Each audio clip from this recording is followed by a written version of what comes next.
Can you tell us a little bit more about your medical journey and kind of what inspired you to start your own private medical practice? Yeah, so thank you for inviting me. I'm a consultant ENT surgeon at the Royal National ENT Hospital in London, and I specialize in disorders and diseases of the nose and sinuses and facial plastic surgery. I was interested in ENT when I did core surgical training, and after pursuing neurosurgery for 2 years and deciding it wasn't for me, I then found myself fall quite nicely into ENT, and rotating through different hospitals. I then had a real passion for rhinology, which is nose and sinus diseases. I became a substantive consultant and decided I wanted to pursue private practice so that patients who wanted to be able to bypass and skip NHS pathways and waiting times would have the opportunity to see me and my colleagues, and also to be able to provide high quality, evidence-based, excellent care in two settings rather than just my day-to-day. So that's really why I extended to pursue private practice, to be able to provide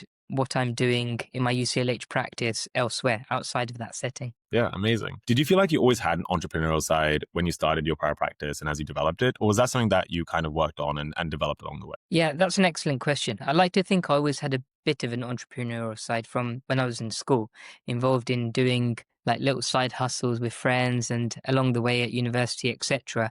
But I never formally had a business which I owned or, produced any product. But moving towards private practice, I always had an interest in healthcare leadership and management. I undertook an MBA in healthcare management whilst I was a trainee in ENT surgery, and I really enjoyed learning the theory and putting it into clinical practice. So I think that merged with my passion for being able to provide excellent care fits perfectly into performing in private practice to be able to help patients as well as other healthcare colleagues alike. But I'm no means an expert businessman, but I'm mainly focusing on providing high quality, evidence-based care for patients, and it just happens to be in a non-NHS setting. Yeah, amazing. If you could go back to your first year in private medical practice, what's the one thing you wish you had known at that time? So luckily for me, I'm still in my first year. So it's a big learning curve and I'm learning on a weekly basis. And what I would say is I wish that I just took a bit of action regardless earlier.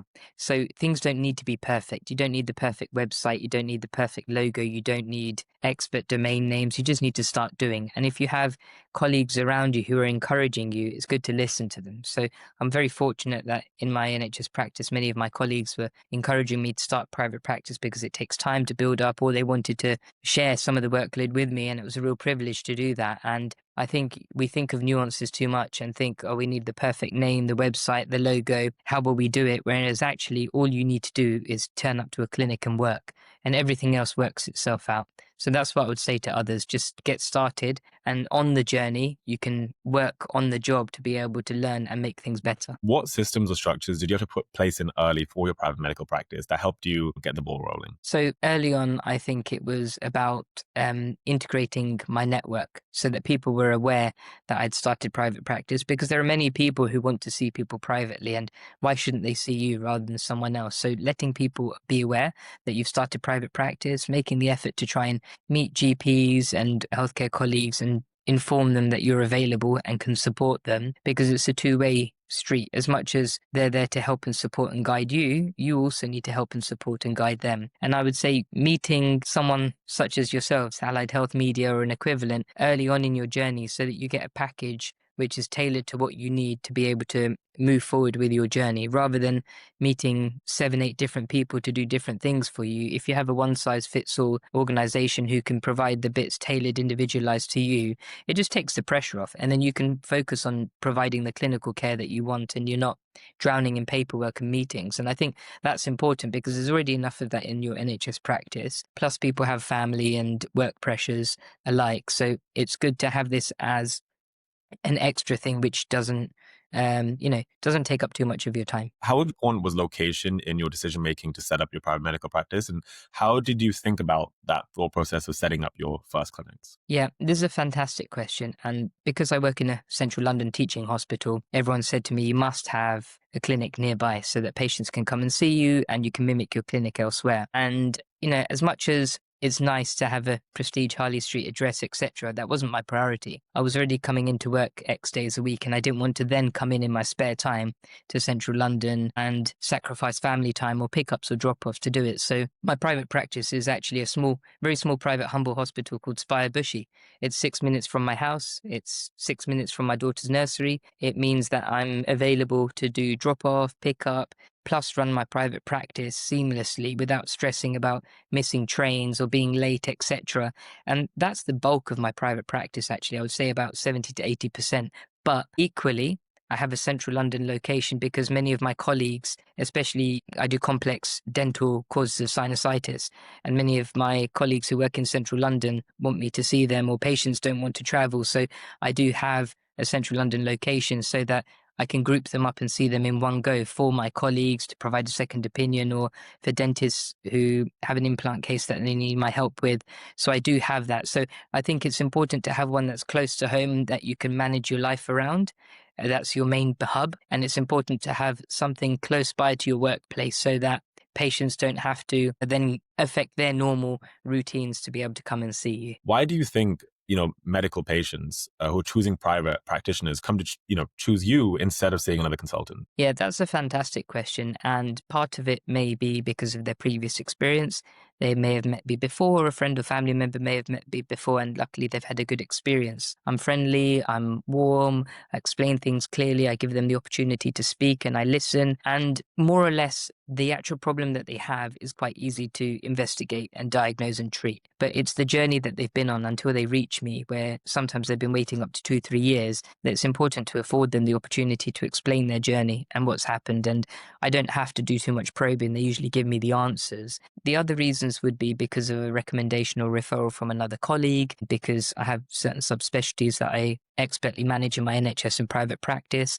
But also people look me up. People want access to information, and they can look up and see my training program pathways. They can see that I've done multiple fellowships. They can see I've worked at centers of excellence that performed a certain number of operations for specialist conditions. And I think that's blended together. People want someone they can relate to, who's going to listen to them, but equally who isn't just a generalist, who isn't an ear surgeon who day to day does ears in the NHS and does a private rhinoplasty. My NHS and private practices are a mimic of each other. So that's all I'm doing 5 days a week. Great. I think specializing is super important. I guess, obviously, a lot of people follow me as well because they want to know sort of AI stuff, what's happening there, sort of trends in the medical landscape. What's your take on the growing role of AI, telemedicine, and digital health in the private medical space? Yeah, I think it's really an exciting time because we need to blend and integrate technology into clinical practice. So electronic patient records are there. We've now got applications which are audible at listening to consultations and transcribing and making consultation letters. And there's several different examples of that. We're not quite perfect, but it's almost there. But we need to integrate AI better in terms of improving visibility of clinics which are appropriate for patients, being able to vet and know the pathways for patients to be able to access the correct people at the correct time. But equally, much like in the NHS practices, triaging letters, being able to prioritize what surgeon and isn't, being able to help with care pathway flows to be able to decide whether patients need a scan or imaging before. These things can be done in advance. And there's no point a patient coming to see me and then I say to them, looks good, now go for a CT scan and come back to see me. Go for a blood test, come back to see me. It should be I treat my NHS and private practices the same. It's a one-stop shop. So they come in, they have all of the investigations ready so that I can give them a diagnosis as early on in their care pathway to be able to treat them early on. So they have a plan. Either they are discharged because they've been given the treatment, or they need an operation to treat them, or they need a trial of medication to see. And within 1 or 2 appointments, they have a plan for a long-term period. And that should be the aim. And we need technology to help support us with that, to be able to make things more smooth and transitioned. If you could give one piece of advice to a medical consultant who's just starting at their private practice, or even just considering to start it up now, today, what would that advice be? It would be to don't sweat the small stuff. Things are always going to happen and they're never going to be perfect, and that's okay. But have someone who's a few years ahead of you, who's experienced, to be able to give you some advice and guidance. And much like yourselves having someone who supports you with a package of making you more visible to patients, you can also get packages of people who help organize your admin, your telephone, your secretarial stuff, your billing. And you don't need to drown yourself in day-to-day admin doing all of this, because that will make it unfun and unfair on yourself. So at the start, I think it's good to outsource work to experts and just get going. And then you can always reassess in 6 to 12 months once you're a bit more established and see how things are. What excites you the most about the private medical field moving forward? And I guess, how do you see private practice evolving in the UK over the next 5, 10 years? Yeah, a fantastic question. And I think we're moving towards a paradigm shift of where more patients are going to access private healthcare, whether it's as insurance providers or self-pay. And I think I respect that because patients now have more knowledge and ownership of their conditions. They have access to technology, and we should empower them with the correct and accurate information.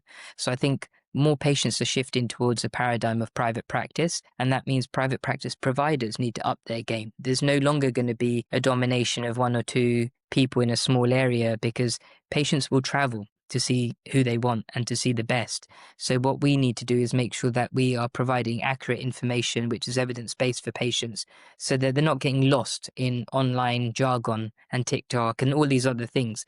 But it's our duty to provide the information to them. The other thing, which I think is going to be a major shift, which I hope actually, and I'm starting to practice, is by having multidisciplinary private practice teams working with the respiratory, so in my case, working with a respiratory consultant, an immunologist, and an allergist, so that we can see complex sinus disease with asthma, which we already try to mimic in NHS settings, but privately, because patients who want to pay, they want a full package of care. They don't just want to see me and then pay to see an allergist or pay to see a respiratory person. It should all be that we're there together in a complex multidisciplinary team setting to see the patient as a whole in one go, provide the expert care and treatment, and look after them long term in a non-NHS setting, because, it's our duty to do that.